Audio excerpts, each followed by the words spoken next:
Good afternoon, ladies and gentlemen. Welcome to the Prof and the Geek YouTube channel, where I will start a new live session with the title of Introduction to Cybersecurity.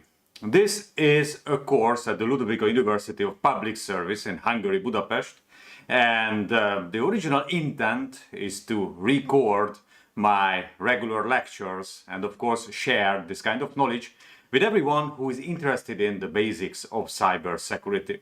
Of course, this is just a university lecture. This will follow the relevant stream which is defined in the course.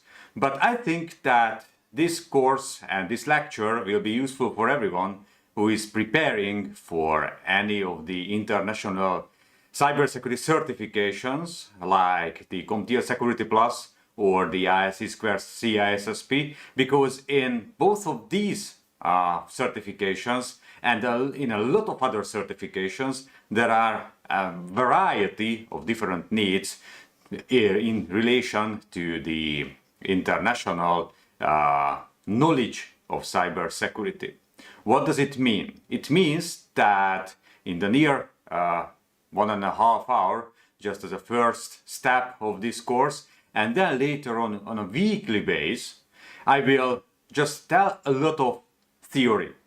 Nothing practical, because this is not the goal, not the aim of this course, but a lot of different theories. Those theories which are very common in such a certification and which is of course relevant for my students, relevant for those who are attending my courses at the university. So, during the first course, my plan is to introduce the history of cybersecurity. And in this historical background of information security and cybersecurity, I'm planning to, go into the depth of some of the historical theories, historical theoretical background, which is necessary for everyone who is willing to do the certifications. So let's start my presentation, and I will start with the title and with the introduction. Those who are not knowing me, my name is Csaba Krasznai, and I'm an associate professor at the Department of Cybersecurity at the Ludovika University of Public Service. And at this university, I'm working in different cybersecurity related subjects. So let's start the course. Let's start with my presentation with a few background on cybersecurity. Like, first of all, what is cybersecurity and what is the background of the whole profession? Why should we learn about cybersecurity and why should we learn how to manage, how to deal with the information security question? So, first of all, let me introduce the major principles of information security because there are a lot of historical persons and a lot of who are still living and still working in the profession, said some very interesting and very famous quote, which I think defines the real importance of cybersecurity. Let's start with August Kerkhoff, who was a cryptographer in the 19th century, and he said that the reliability of an encryption system cannot be based on the secrecy of the algorithm, only on the secrecy of the keys. What does it mean for us? It means that the whole system itself is vulnerable. The whole system itself can contain a lot of vulnerabilities and a lot of problems which should be managed somehow, and there are only a few things which we can trust in. In that sense, for example, in case of cryptography, only the secrecy of the keys, which we can protect, is the only one which we think it can be secure in this system. Claude Shannon, and I will mention Shannon's name in the one of the slides in the future. I think he's one of the father of the current informatics IT, and that is why I'm really willing to mention his name here. told that the enemy knows the system. What does it mean? It means that although we think that we are in security, and I will define as well what security really means, so although we think that we are in security, we are not in security.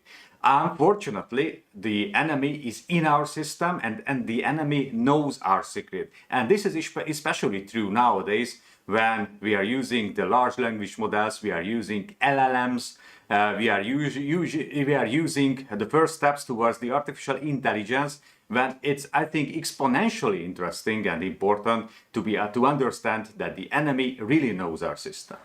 I should also quote here Bruce Schneier, who is, I think, the most famous and greatest thinker on security nowadays, and I really appreciate his work, and I really propose to everyone to read his books and follow his website, follow his newsletters, because I think he's really telling a lot of very, very good quotes on security. Like he told so many years ago that the cryptographic system can only be as strong as the encryption algorithms, digital signature algorithms, one-way hash functions, and message authentication codes it relies on. Break any of them and you've broken the system. And just as it's possible to build a weak structure using strong materials, it's possible to build a weak cryptographic system using strong algorithms and protocols. What does it mean for us? It means that we can build strong systems with just one weak link in it, and if we ruin something, if we miss something, if we miss a detail, the whole system will be as strong as the weakest link of chain in it. Also, Schneier wrote the following very good quote: any person can invent a security system so clever that she or he can't think of how to break it. We might be so clever, we might be so smart, but there are a lot of much smarter people around us. Therefore, we cannot really think on the so-called security by obscurity. If we think that we are in security, that means that we don't know the risks, we don't know the threats around us, that we don't know that there are a lot of other threatening things that can ruin our whole system. So security by obscurity is by definition is a failure, and I think that these historical things, these historical examples can really underline these quotes. So first of all, we have to go back to the ancient world, and we have to mention here that who were the first ones who started to use the encryption, the first appearance of security, which is now called cybersecurity, and very complex things. So I can mention here, for example, the tomb of Khnumhotep II, who was a pharaoh in the ancient Egypt, and he's on his tomb,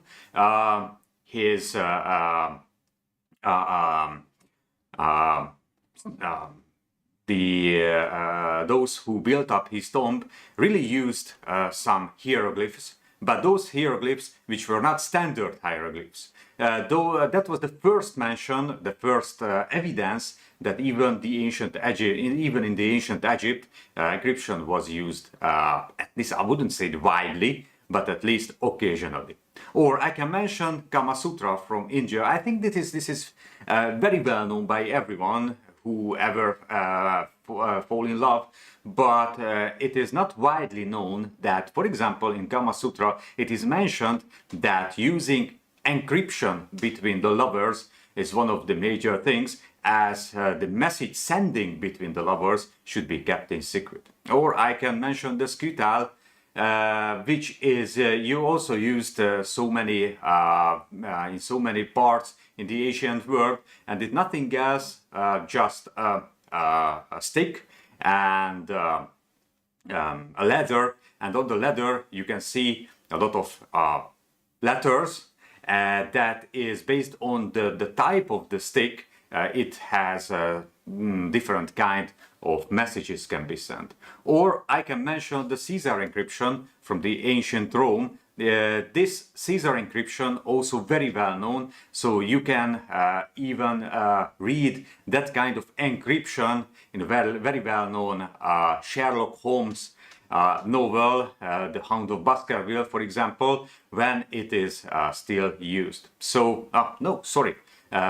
that is another one. I will go back to the Sherlock Holmes example later on, but the Caesar encryption is the one which is, I think, that the first known or first learned by the small kids, that how to shift a message with, for example, 3 letters, and how to use D instead of A in a message.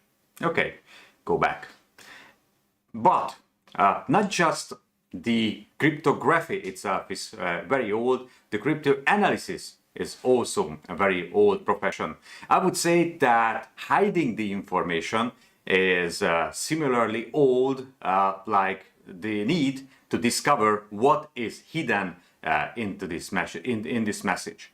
But this kind of curiosity to understand and what is in the message needs some kind of a mathematics in the background. Mathematics is something that the ancient Arabian world was very strong in. What does it mean?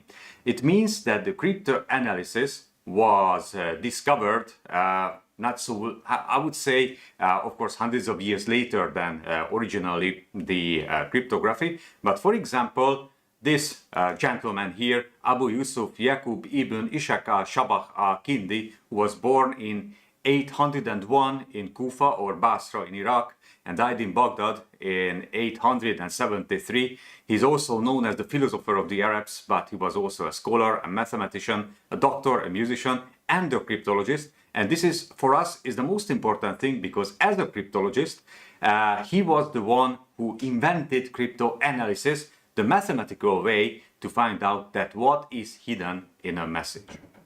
Now move one step forward, and we should jump to the Middle Ages. The Middle Ages, when a huge leap has been done in cryptography. Before that, for hundreds of years, nothing really has happened. So the world used those encryption methodologies that were mentioned before. They even used the Caesar cryptography for a while, the Caesar cipher for a while. But during the medieval ages, a lot of things has happened. Like, for example, the first banks have appeared in Europe, or the diplomacy, the international diplomacy has been changed, or there were the foundations of the future countries. Therefore, there were a lot of secrets that should be hidden from those who wanted to know that kind of secrets. So in the Middle Ages, knowing that the Arabians could decrypt the messages, Alberti was the one who discovered the polyalphabetic encryption, which prevented the early frequency-based breaks. And now I have to jump to the Sherlock Holmes and the Hound of Baskerville, because in that novel, for example, we can see some secret letters.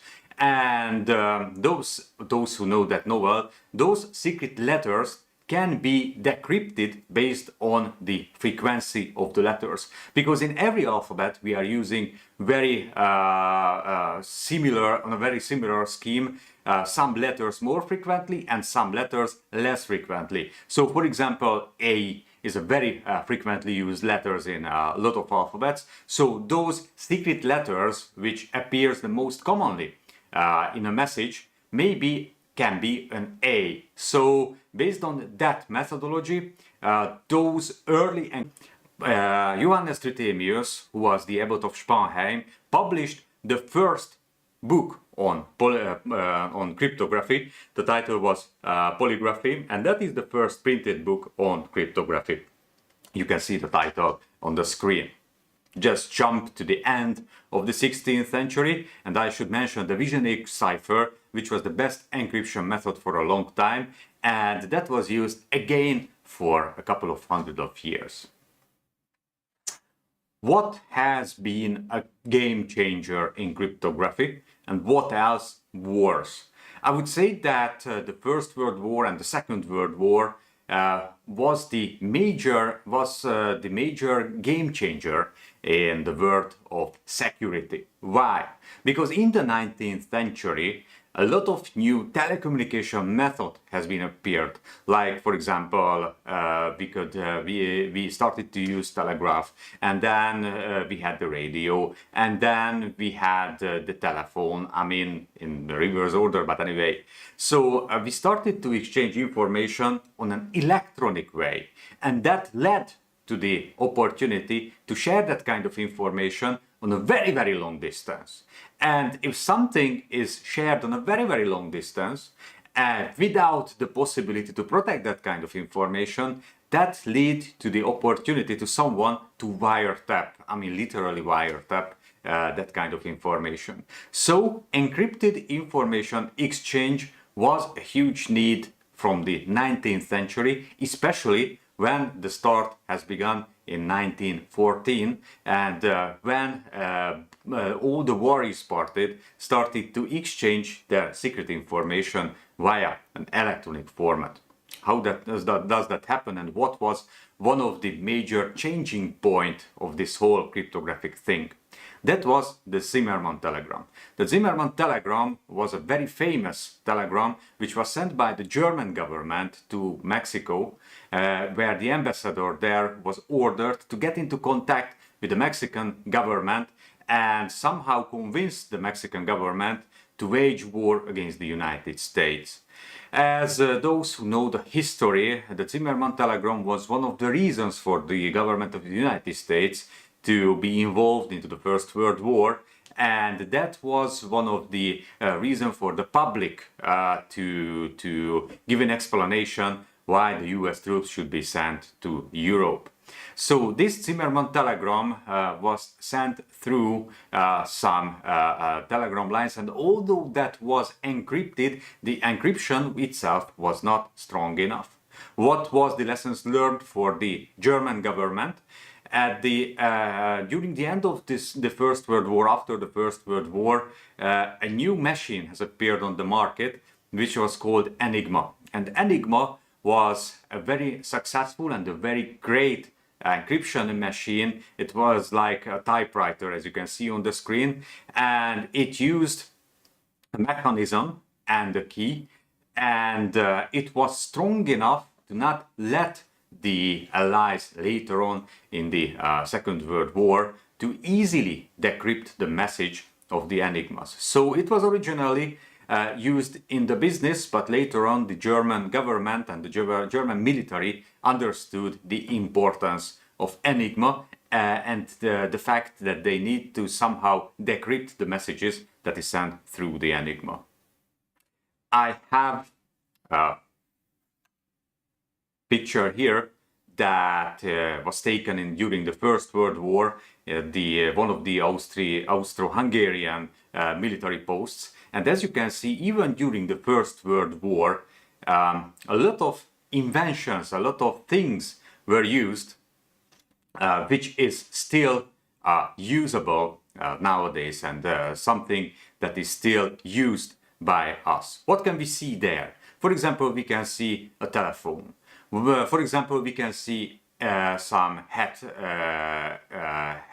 headphones, yes. What else can we see? We can see a microphone there. So the equipment that is needed for information exchange and the equipment what we are still using day by day for our communication was actively used even during the First World War. Okay, so back to the Second World War and back to the questions of the Second World War. So what was the major question for the Allies? Well, the major question for the Allies was that how can we break the enigma? How can we get the messages of the German army? And the answer was that we need to improve the crypto analysis somehow. Of course, the history of enigma and the history of the encryption of the enigma is very well known, and some movies can even be watched for those who are interested in the details. But in a nutshell, I can tell you that that was the major initiation point for computers and for our profession, the cybersecurity. So what was the problem? The Germans have used the enigma for all forces. What was the task? Somehow we need to understand and what is in this message. What was the solution? First of all, the encryption scheme itself contained, of course, some vulnerabilities.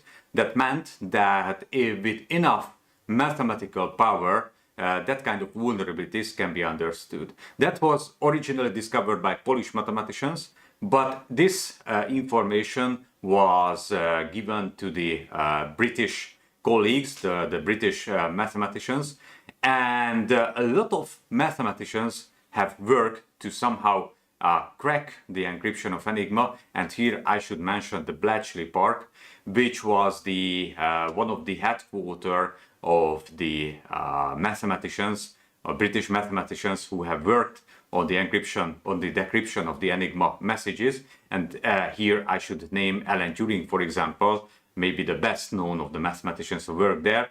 But anyway, based on the weaknesses of the usage of Enigma, like the weakness in the algorithm, with the fact that sometimes the very similar or the same messages were sent towards, for example, the submarines, like the weather information.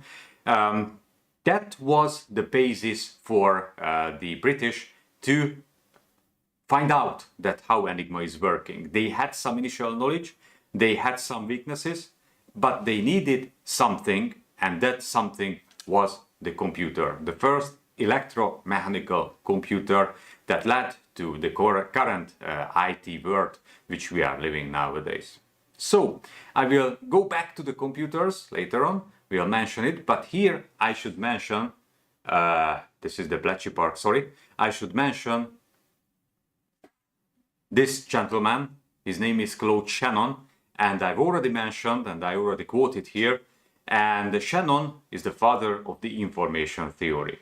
And this information theory is also one of the major cornerstones of cybersecurity. And although the Shannon theory, the information theory, is widely used in the theory of telecommunication, I think that we should, on a simplified way, in cybersecurity, can also learn from these principles. So, first of all, the discipline of information theory is originally written in a publication called, with the title Mathematical Theory of Communication in 1948, but it was later expanded together with Warren Weaver, and the title of this publication was The Mathematical Theory of Communication. In this theory, in this paper, some elements of the information was written down, and I will go through the basics of information security using these kinds of elements of information theory.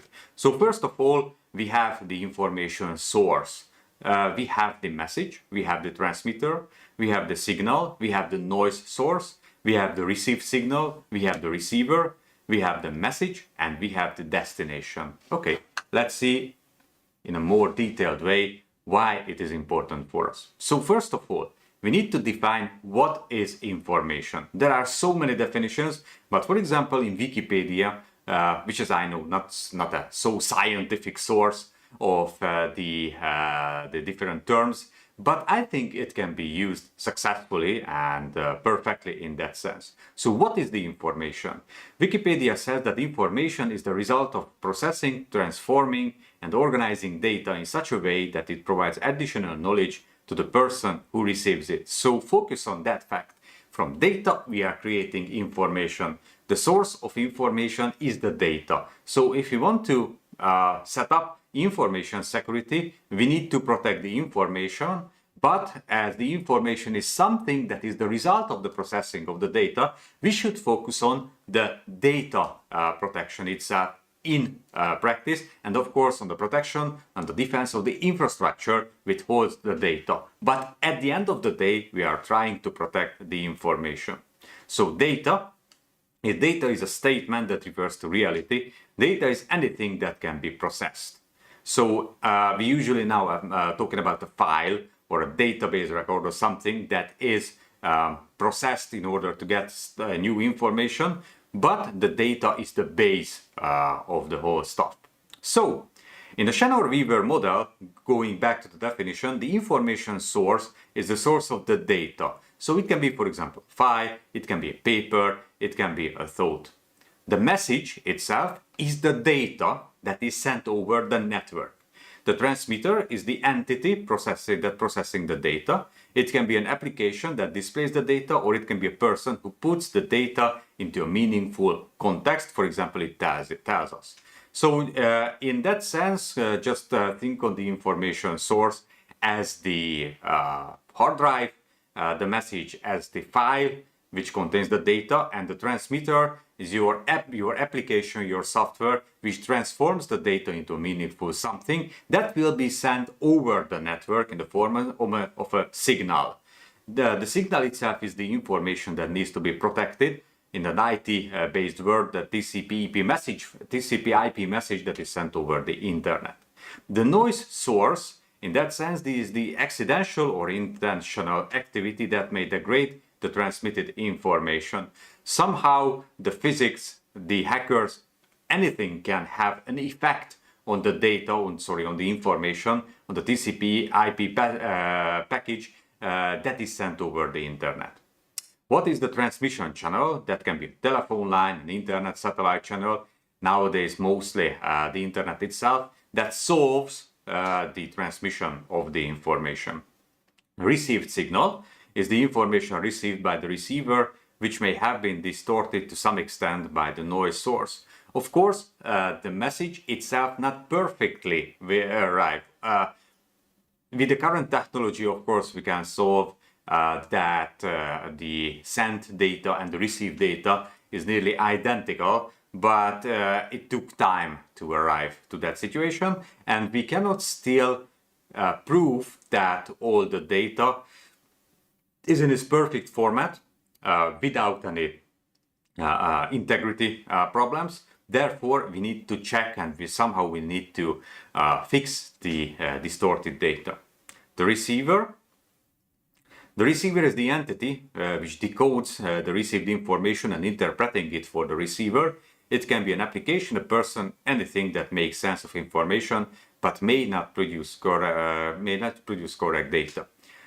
So what does it mean, the receiver? It is the software, the browser, for example, that shows us the information that was sent over the internet. And the destination, the recipient of the data, that might be us who read the text, read the message on the browser, reading the email application, and so on and so on. So we are the ones who will receive the information that was sent over through all these steps.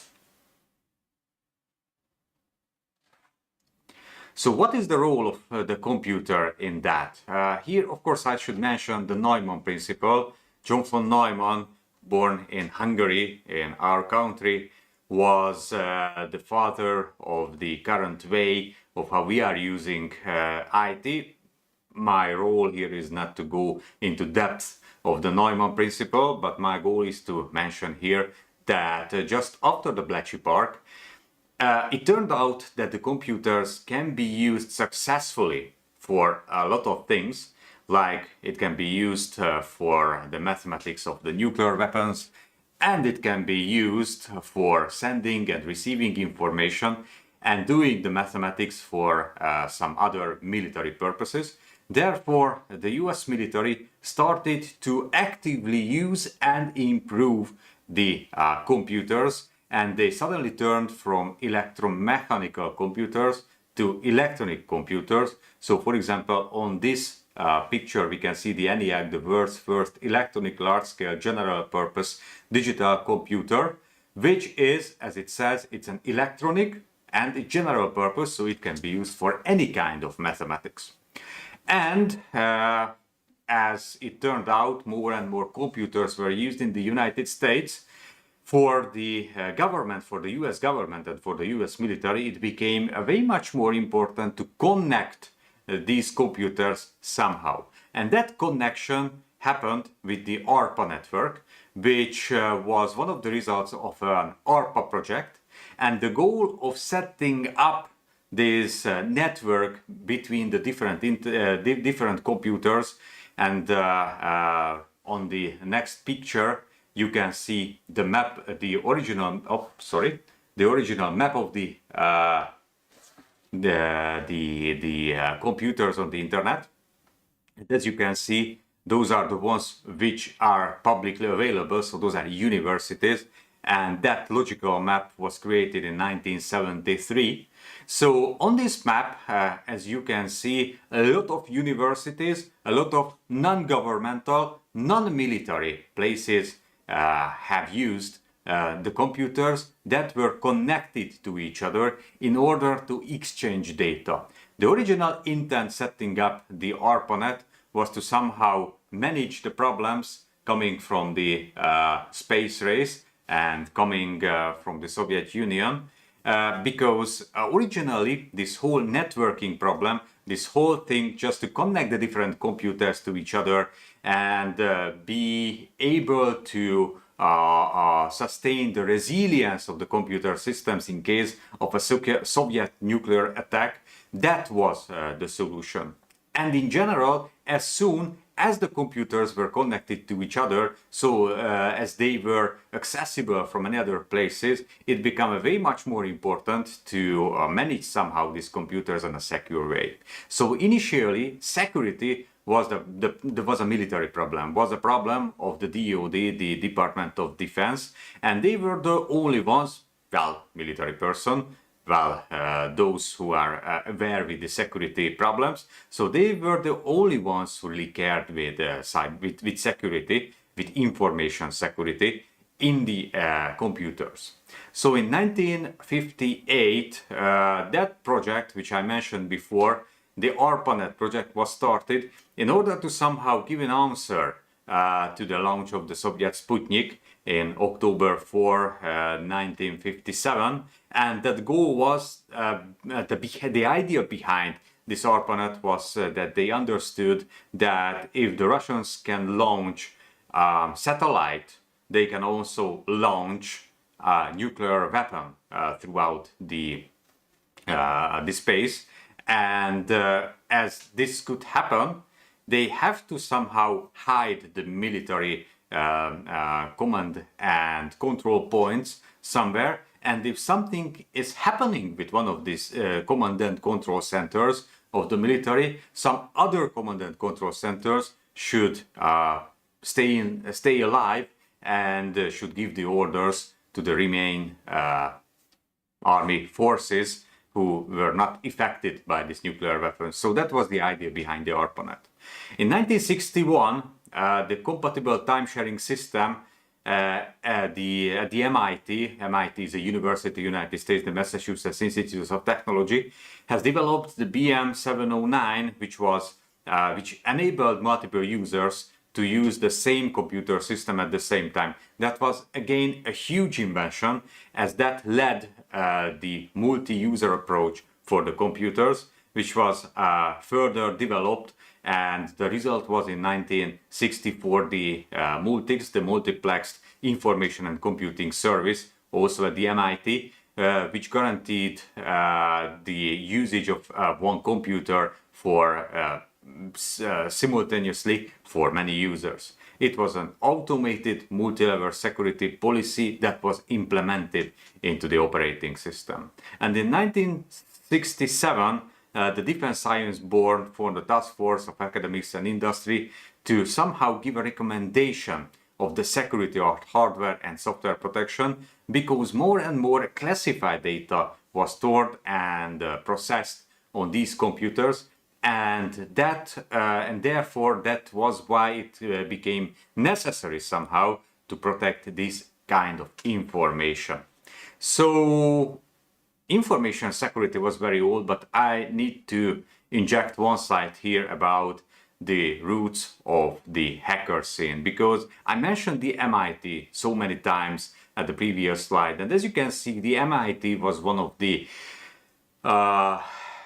cradle of the whole IT. And at the MIT, there were some hackers. I mean, literally the word hacker is coming from the MIT, especially the so-called tech Modern Railroad Club Signals and Power Subcommittee that was, as it says, a Tech Modern Railroad Club at the MIT. And there were some geeks, there were some guys who constantly has hacked that railroad club. I mean, hacking in that sense was the modification of the signals and the powers in this modern railroad without any previous acceptance, previous acknowledge of the others. And at the end of the 1940s, that was the first time when in the diary of this Claude it was written that Mr. XY, excuse me, I don't remember the exact name, please do not hack the system. And the word hacking is coming on the coming in that sense what we are using and is commonly known from the MIT. And what was the problem from the military perspective, where there were some computers and there were the hackers. The hackers wanted to use the computers, but the military people didn't want the hackers to use the system, so the hackers should somehow get into the system. So what was the solution? First, of course, the computers were not protected during the night, so they went there at the night. Then the military realized that someone is using the computers without any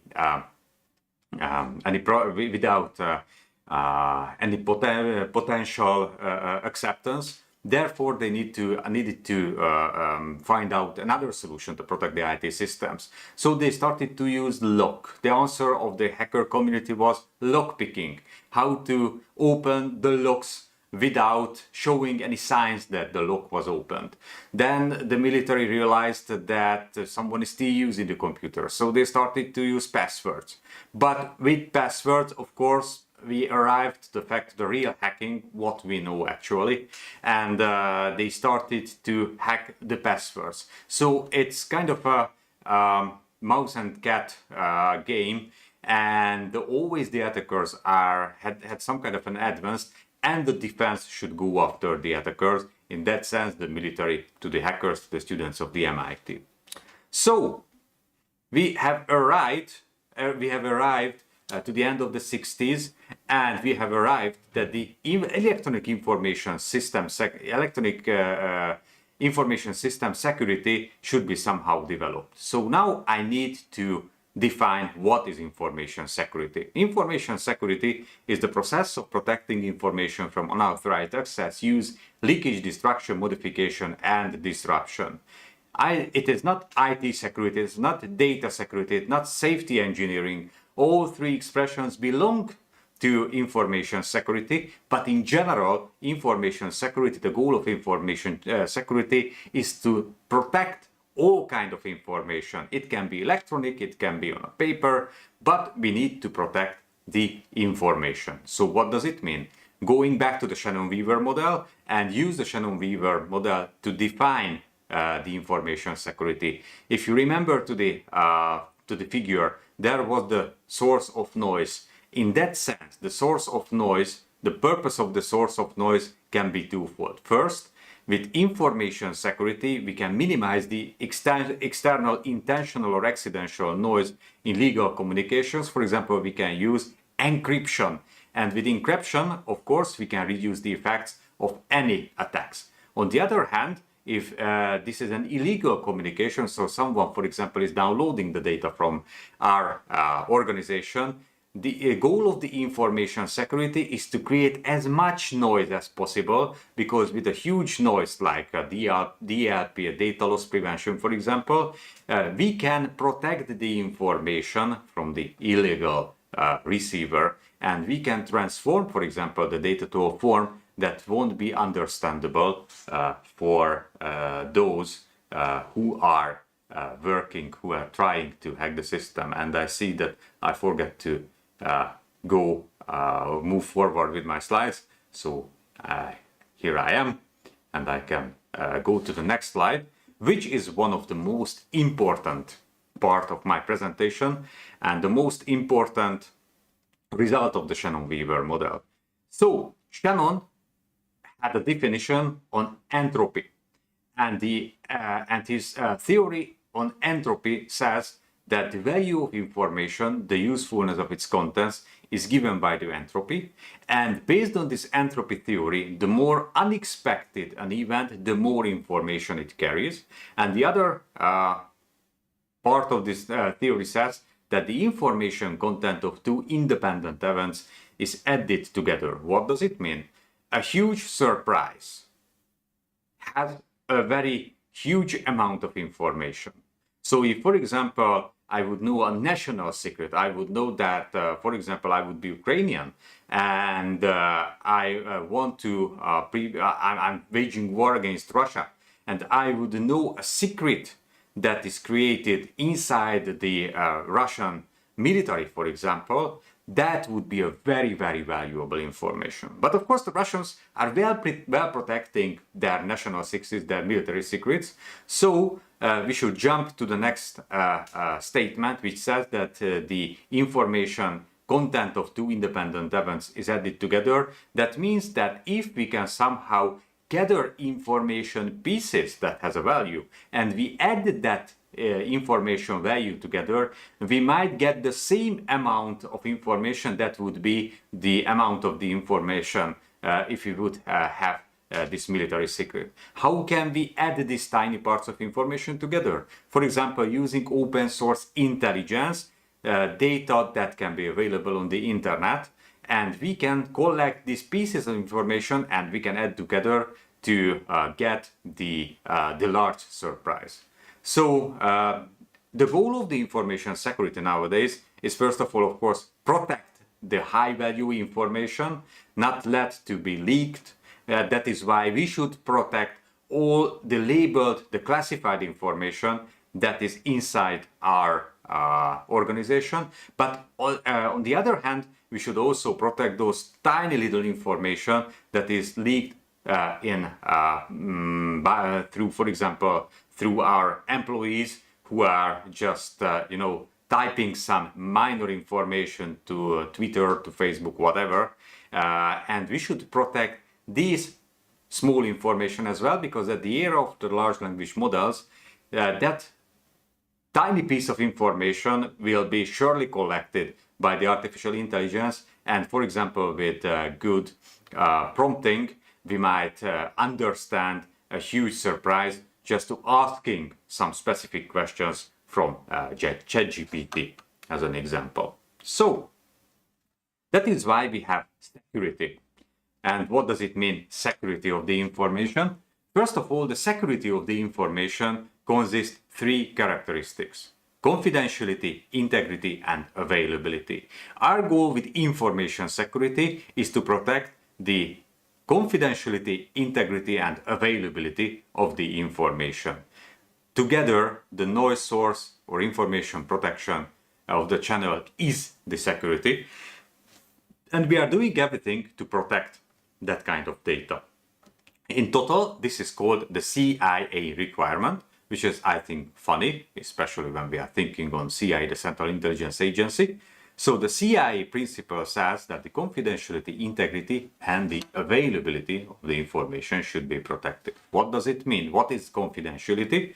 Based on the Hungarian law on electronic information security, which is the Act 50 of 2013, it says that confidentiality is the property of an electronic information system, that the data and the information stored in it can be accessed, used, or disposed of only by those authorized to do so, and only according to their level of authorization. What does it mean? It means that we should provide the access for the information for those who are authorized to get access to this information. For example, in the case of encryption, those who doesn't know the decryption key will never be able to understand the information. What is integrity? Sorry, the title is bad. It's not intactness. It's integrity. So in case of integrity, what is integrity? The property of the data that refers to the fact that the content and properties of the data are as expected, including the certainty that it originates from the expected source, authenticity and the verifiability and certainty, no repudiation of its origin, and the property of the elements of the electronic information system that refers to the fact that the elements of the electronic information system can be used as intended. So the information itself is valuable when it is not changed, if its integrity is the same on the receiver side when what is on the sender side. If it is transmitted through the channel without changing the content, if it can provide this information provided the original form, we are good. If not, we have some solutions like CRC coding or hashing that can provide some level of integrity for the message. And last but not least, we have availability, which means ensuring that electronic information systems are accessible to the authorized person and that the data processed therein can be used. What does it mean? That we need the information when we need it. So when the information is needed, it should be there. It should be available for the authorized person. So that is why we are using, for example, the UPS, the uninterruptible power supplies. We are using grades in the computer information when we think that the security is provided. Security is a subjective thing. Security doesn't really can be described objectively. Security is the inner feeling of the responsible people who is responsible for the information, that what he or she is thinking about security. Security is the lack of the threats. It means that all the threats that are arising around us are somehow managed based on risk assessment. And when we think that all the risks are managed, we think that we are in security. It means that the state when we think everything is all right is the basic situation when confidentiality, integrity and availability is okay.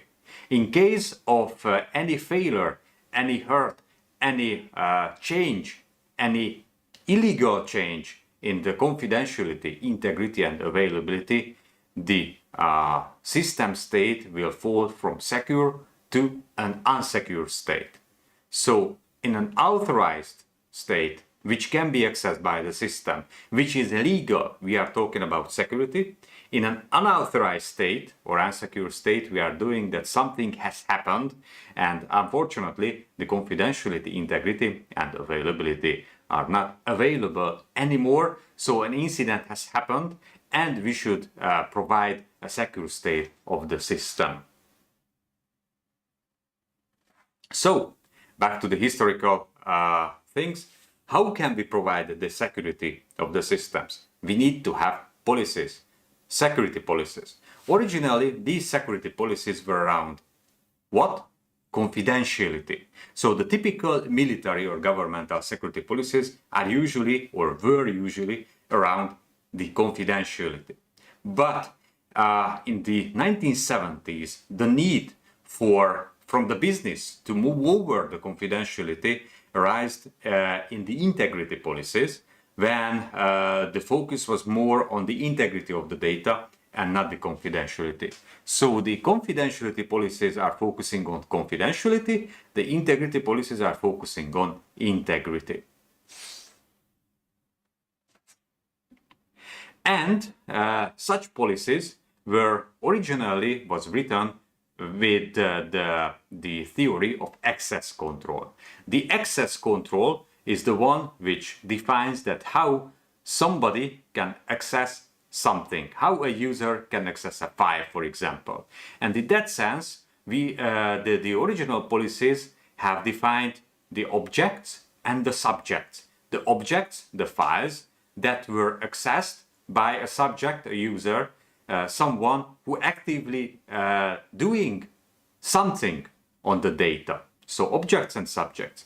And there were two basic access control systems, and I think that part is the important one for those who are preparing for any of the cybersecurity exams. So the mandatory access controls and the discretionary access control, MAC or DAC.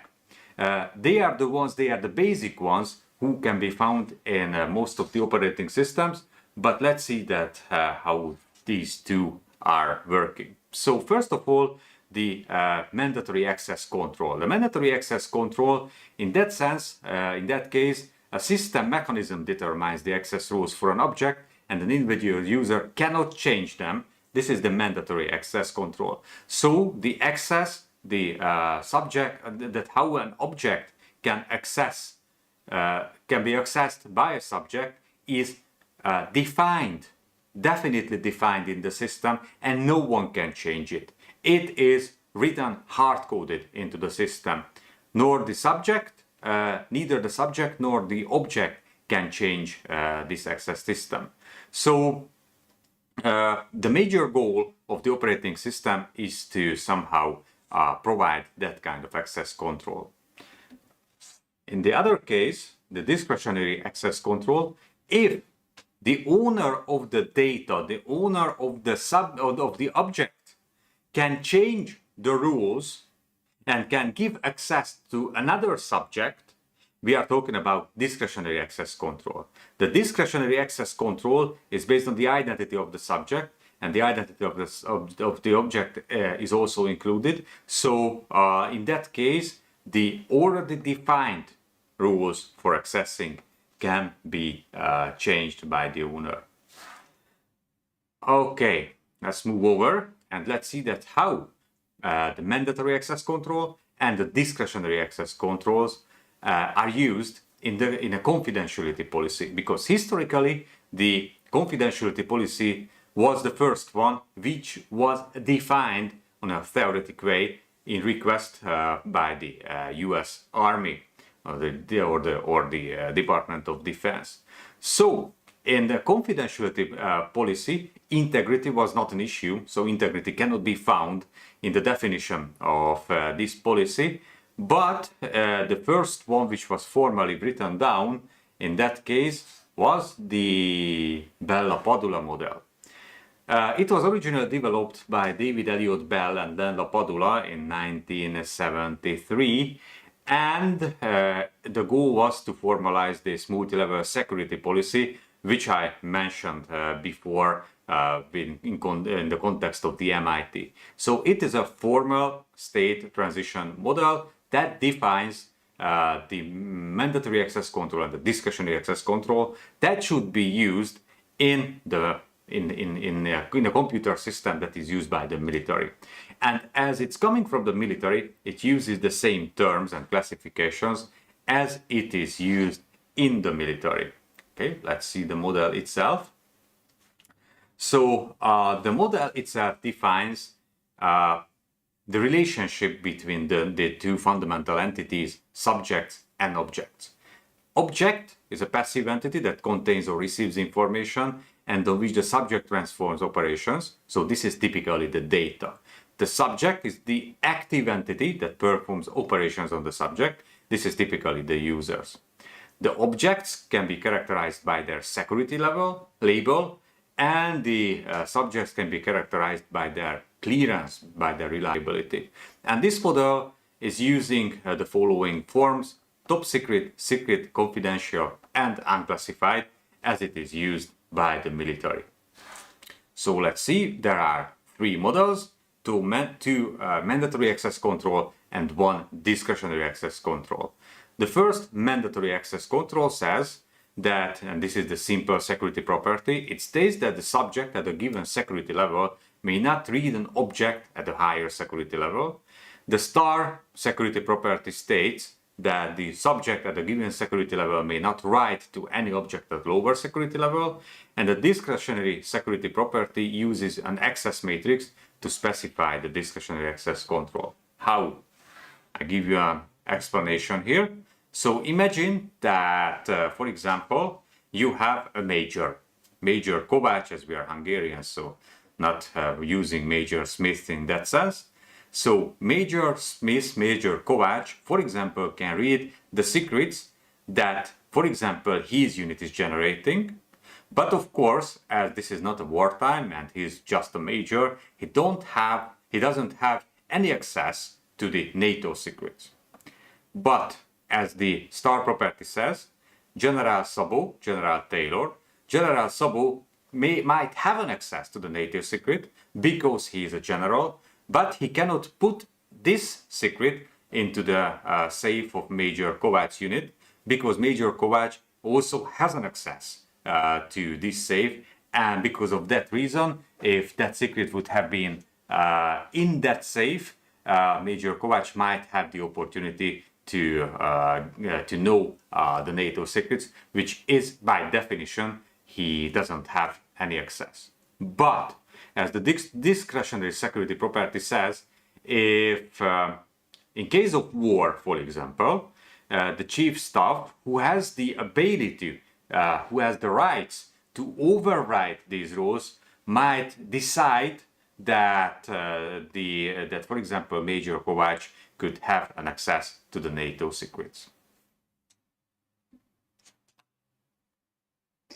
So the Bell-LaPadula model itself has these basic rules and basic principles, and that was very good during that time, but it was very difficult to be implemented in an operating systems. As you can see, some historical operating system like the Honeywell SCOM, the US Air Force SAGD, the NSA Blacker, or the Boeing MLS LAN use this model, but all of them are very close to the US military. Therefore, it's not a huge surprise that both the model and the representation of the model were used in a military environment. So there was a need to move forward and to create an integrity policy that can be also successfully used in such an environment. So integrity, the original need for integrity policies have come from the business, from the financial sector. And the first steps to write down somehow an integrity policy was also very old. And the same has happened in the 1970s, using that formal model from of Bell-LaPadula. Why? Because for the businesses, integrity was more important than confidentiality. We are not talking about the data leaks, we are not talking about the current problems, we are talking about the 1970s. So the confidentiality of information was more important than the confidentiality. Therefore, the need for such a model was arised, and Kenneth J. Biba was the first one who has published an integrity policy in 1977 based on the Bell-LaPadula model. And this is also a formal state transition model. It uses the same concepts as Bell and LaPadula, but this is the opposite of the Bell-LaPadula model. Let's see the basics of the Bell-LaPadula model. So it also has three rules. Let's start with these ones. So we also have subjects, we also have objects, but we don't have clearance, we have integrity levels. And as I said, this is the opposite. So a subject can read an object if and only if the integrity level of the subject is lower than the integrity level of the object. The subject can write the object if and only if the integrity level of the object is lower than the integrity level of the subject. Or the subject 1 can execute subject 2 if and only if the integrity level of subject 1 is lower than subject 2. Okay, let's check that on an example. So let's assume a financial institution, and let's assume that we have one bank officer, call him Horváth. And in that example, when Horváth bank officer is assessing a customer's credit, he can only make a decision by reading the official documents, like, for example, an employer certificate, whether the customer has any loans. So he can work only from high-level documents which integrity level is high enough for a decision, because someone can just, put a paper and can state something that is not true. But if something is coming from, for example, from a governmental system, that integrity level is very high, and therefore it can be used in a financial situation. But Forward bank officer can overwrite a customer's personal details on his computer, but cannot change the contents of his current account. Of course, because, for example, sometimes our name, sometimes our address is changing. Therefore, this is something that can be decided from the official documentations, and we can give the writing right of someone to, based on that information, to rewrite this information. But there are some information, in that case the bank account, which cannot be overwritten on an integrity level because its value is much higher. The last rule says that on the instructions of the tax authority, forward bank officer can block the customer's account even though he would not have the authority to do so. Of course, just blocking, freezing the bank account is completely prohibited for a bank officer. But if the tax authority says that it should be frozen, the bank has the power, has the authority to do that. So in practice, it is also used in military, not in business, but it's a good addition to the Bell-LaPadula model and could be implemented on similar environments. But that was still not enough. So we need to move forward, and I should introduce here the Clark-Wilson model, which was originally published by David D. Clark and David D. Wilson in 1987. And it has a totally different approach from the previous ones, and it is now used in most modern operating systems. It is the definition of integrity. And in that, the basic thing which should be controlled somehow is the transaction, which is much more realistic in a real environment.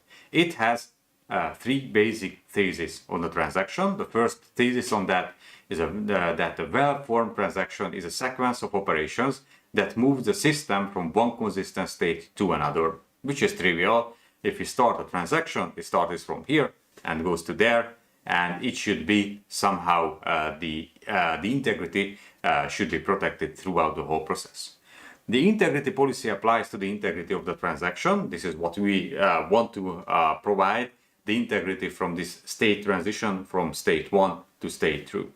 The principle of segregation of duties must be respected in order for the approver and the implementer of a transaction to be different entities, so no subject can be control the whole state transition. So some kind of external control should be implemented in this whole stuff.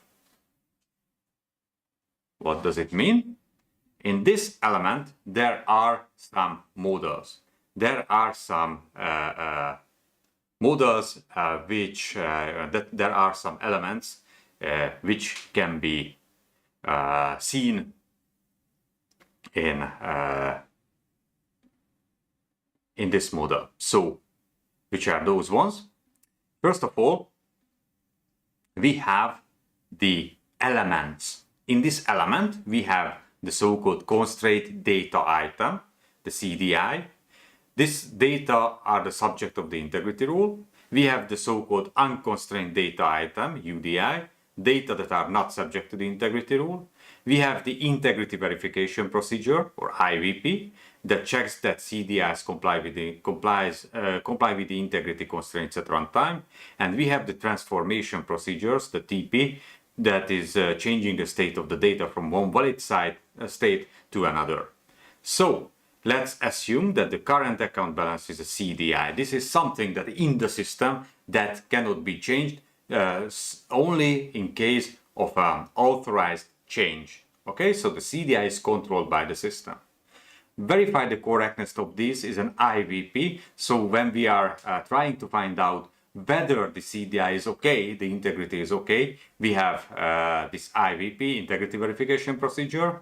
And when the account balance is changing, for example, I'm using my credit card and I'm spending from this bank account, this is a transformation when the content of the bank account should be changed. And in that case, we are using a TP, a transformation procedures, a whole transformation that should be a common where the integrity should be maintained. So in the Clark-Wilson model, we have the following rules. The first rule is the certification and enforcement rules, C1 and C2. C1 says that when an IVP is executed, it must ensure that the CDIs are valid. I will explain later and I will give an example for that. C2 says that for some associated set of CDIs, a TP must transform those CDIs from one valid state to another. What does it mean? Since we must make sure that these TPs are certified to operate on a particular CDI, we must have E1 and E2. This E1 and E2 and E3 says, E1, a system must contain a list of certified relations and ensure that only TP certified to run on CDI change the CDI. E2 says that the system must associate the user with each TP and set of CDIs. The TP may access the CDI on behalf of the user if it is legal. E3 says that the system must authenticate the identity of each user attempting to execute TPs. Okay, we have some further rules. This requires keeping track of the triples user TP CDIs called allowed relations. Based on the C3, allowed relations must meet the requirements of segregation of duties or separation of duty. We need authentication to keep track of this. And based on C4, all TPs must append to log enough information to reconstruct the operation. When information enters the system, it needs to be trusted or constrained. For example, can be a UDI. We must deal with this appropriately. So C5 says that any TP that takes UDI's input may only perform valid transactions for all possible values of the UDI. The TP will either accept, convert the CDIs or reject the UDI. Finally, to prevent people from gaining access by changing qualifications of TP, E4, only the certifier for TP may change the list of entities associated with the TP. I know that this is very, very complicated. I know that I need to give an example for that, but just for the sake of the certification, you should know that what this whole C and E and whatever means. So here I have this example. First one. So, following this banking example, the system must contain valid invoice data at the time of check. This is the C1 rule. IVP validates the CDI states. Or if we see a transfer operation must be carried out to this end. So this is the C2. The TP preserves a valid state. So when we are spending from the bank account, that is a transaction. This transaction should move from the beginning to the end without any problem. Account operations can only be carried out by the specified software. This is E1. So this is CDIs changed only by authorized TP. That means that only an authorized banking software can do that kind of change in the system. And the bank officers behind it. So not just the software should be authenticated and have an access to the system, but only the subjects, only the people as well who are behind the software should have the right amount of authorization. So user is authorized for the TP. The debiting and transferring of the account must be carried out by other persons who must be authenticated before the transaction. So C3 says that those who are doing that change should be suitable and have the separation of duties rule connected. And the E3, which says that the user itself is authenticated. So the user itself has proved his identity to the system. The operation must be logged. This is C4, because based on the log, we will see whether everything went right. And the next step is when the data entered into the system must be checked before execution and either executed or rejected. This is C5. So if, for example, from a post terminal, the information is coming that someone has spent some money from that credit card, that information should be validated and can be accepted or can be rejected. So this is when the TP validates the UDI. The UDI is an information that is coming from outside of the system. And then the last, users of banking software must be designated by responsible person, so only those might have an access to the whole system who were previously authorized to do that. And this is E4 authorization list check only by the security officer. So this is virtually how everything is working nowadays. This is virtually how all the access systems are working in a modern era. Except those software which are not following the Steve Lipner requirements. Steve Lipner was one of the one of the leaders of the early Microsoft, and he was the one who has defined some basic rules which are required to be followed in a business environment. And he wrote that these rules are the following. First of all, users do not write their own programs, but use existing applications and databases. So no shadow IT. We don't want to reinvent the wheel and reinvent the hot water, of course. We need to use those authorized software which in the previous model we could see are checked and are eligible to do the TPs. Programmers develop and test their applications in a non-productive environment. If they need live data, they can get it through a special procedure, but they can only use it in their own development environment. What does it mean?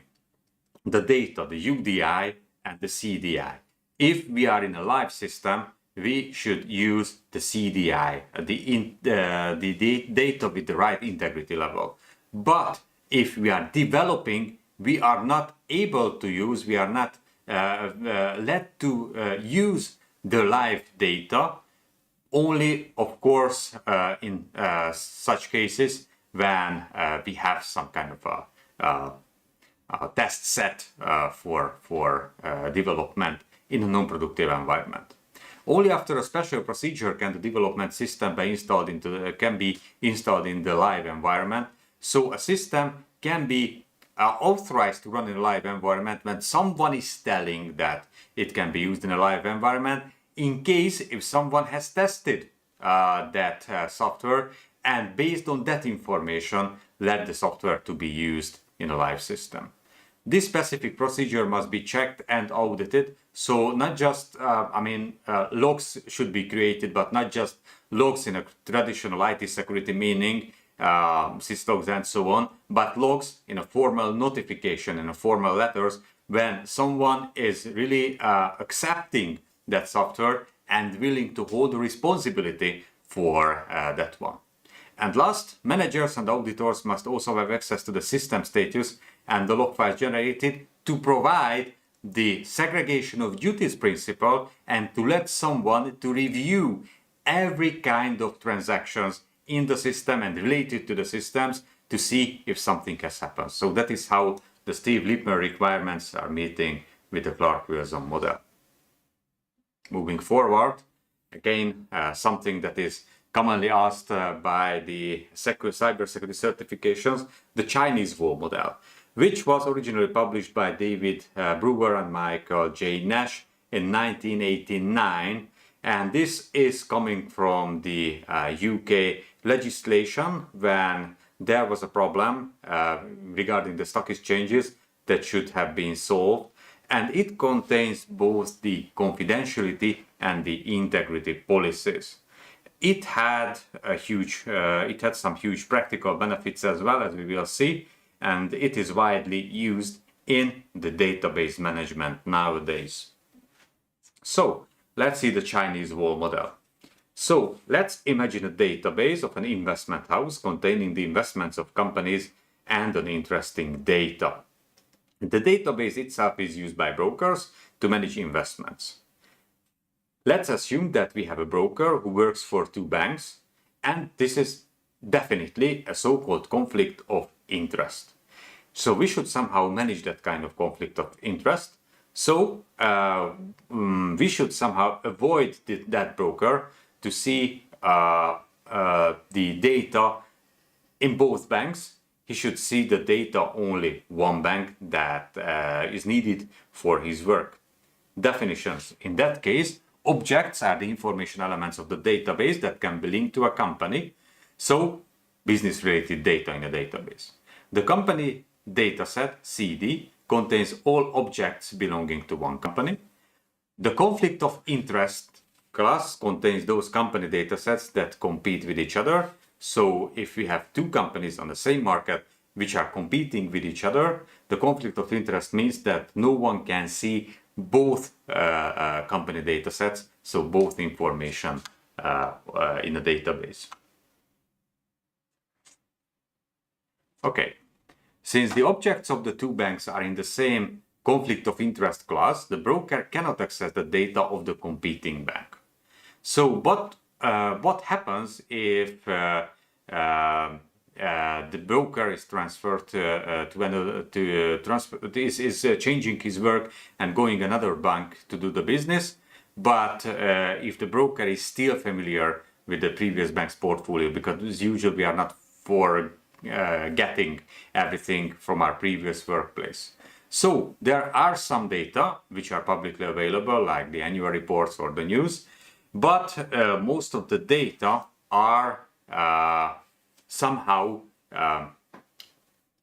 should be protected from being publicly known by everyone.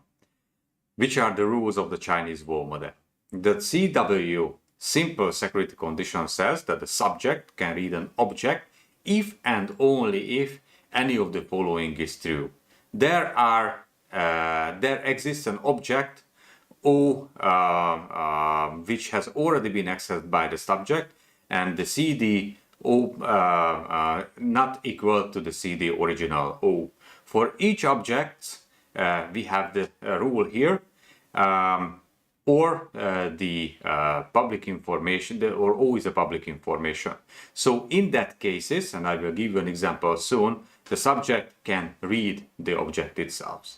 So the broker can only see the information that belongs to the company he has worked with before, or if there is no conflict of interest with his previous work, or if the information itself is public.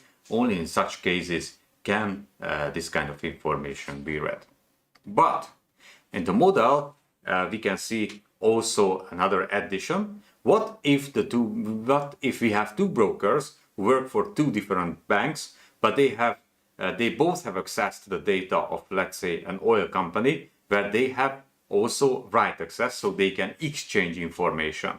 They have access to the same IT system, and they can write access to them, so they can write information from both sides, and they can read the information what the other has written into this database. So broker A must be prevented from entering the information he has learned into the oil company's record, from which broker B can read it. This is the CW star property.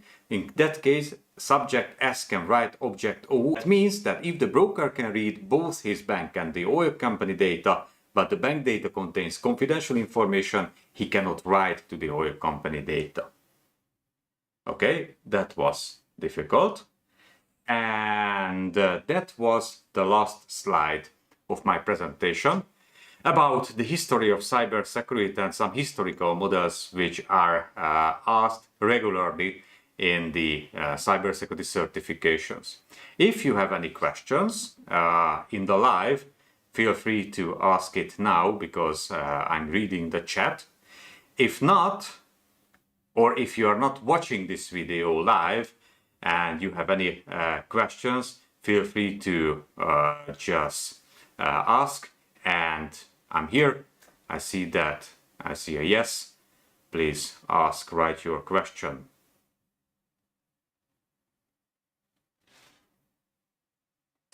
Meanwhile, I'm just giving you the information that after the questions, I will stop this YouTube live. We will have a couple of minutes of break, and I will continue with another YouTube live. So those who are watching me live, just give me, let's say, half an hour of break until I set up the other live. And on the Prof and the Geek channel, you might have another live. And the question is, how does company B, the new company, assesses which information of the broker has seen at company A? Very good question.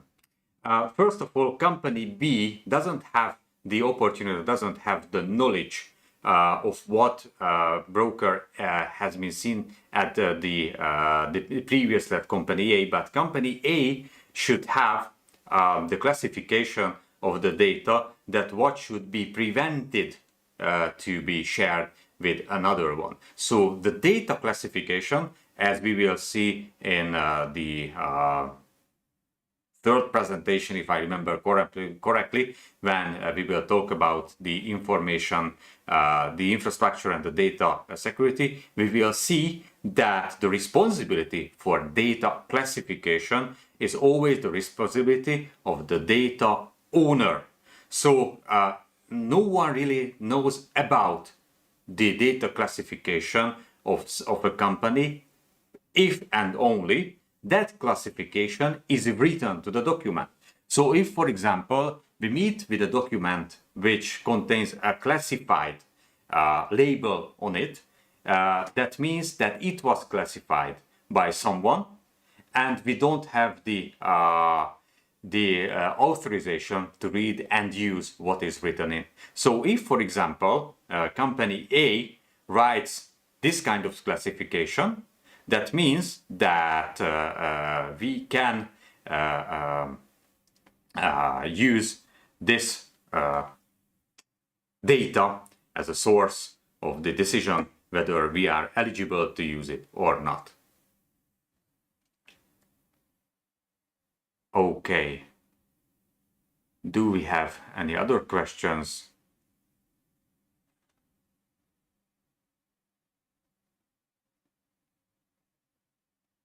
I don't see any questions. So I finish this Facebook Live now. Thank you very much for your attention. Thank you very much for your attendance on this sheet.